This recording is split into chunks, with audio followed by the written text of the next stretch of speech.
Fuel pass বাস্তবায়নে জ্বালানি বিভাগ কঠোর হয়েছে, কিন্তু এর সুফল পাচ্ছে না নিবন্ধনকারী মোটরসাইকেল চালকরা। এখনও তেল পেতে অপেক্ষা করতে হচ্ছে ঘন্টার পর ঘন্টা, আর দাম বৃদ্ধিতে ভারী হয়েছে খরচের বোঝাও। ফুয়েল পাস ছাড়া তেল মিলছে না রাজধানীর Asad gate, Sonar Bangla service station, Talukdar filling station, Bijoy সরণির ট্রাস্ট ফিলিং স্টেশন, শাহবাগের মেঘনা model, Nikunja model, Gulshan service station সহ 7টি পাম্পে। তবে 4 চাকার ব্যক্তিগত গাড়ি, গণপরিবহন এবং মালবাহী যানবাহনকে ফুয়েল পাস ছাড়াই তেল দেওয়া হচ্ছে। সেসব যানবাহন চালকদের ভোগান্তি আগের মতোই। এছাড়া সংকট বেড়েছে সিএনজি চালিত যানবাহনেও, কেননা কারিগরি ত্রুটির কারণে একটি ভাসমান এলএনজি টার্মিনাল থেকে সরবরাহ বন্ধ রয়েছে। এ বিষয়ে আরো খবর আমরা জানবো। আমাদের সাথে যুক্ত হচ্ছেন সহকর্মী রাকিব হাসান। রাকিব, সকাল থেকেই তো আপনি বিভিন্ন স্টেশনগুলোতে ঘুরে দেখেছেন, আসলে এই মুহূর্তে কি অবস্থা দেখছেন? জ্বালানি তেলের যে দীর্ঘ লাইন বা গ্রাহকদের ভোগান্তি, সব মিলিয়ে কি বলছেন তারা? ভোগান্তির কমতি নেই, আগের মতোই মানুষকে ভোগান্তি স্বীকার করেই তেল সংগ্রহ করতে হচ্ছে, বাড়তি দাম দিতে হচ্ছে এবং কোনো কোনো ক্ষেত্রে এখন বিশৃঙ্খলা আরও বেড়েছে।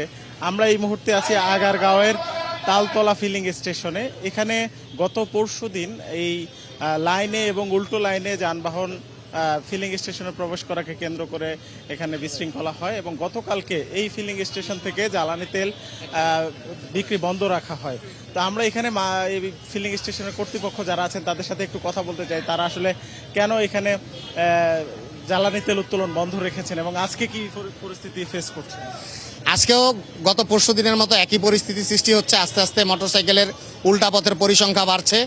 আমরা তাদেরকে পর্যাপ্ত বিনীতভাবে অনুরোধ করছি, তারা কারো কথা শুনছেন না। আপনারা এখানে দেখলাম পুলিশ কাজ করতেছেন, তবুও কি উল্টো লাইনে?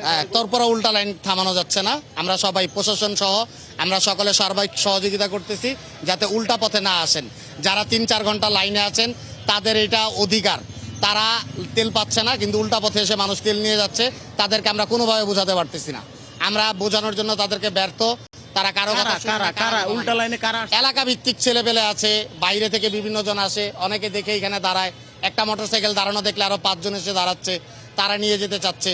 তাদেরকে বললে তারা আমাদের সাথে খারাপ ব্যবহার করে, পাম্পের স্টাফদেরকে হুমকি দেয় যে তাদেরকে দেখে নিবে। এই ধরনের কথাবার্তাগুলোই বেশি হচ্ছে আর কি।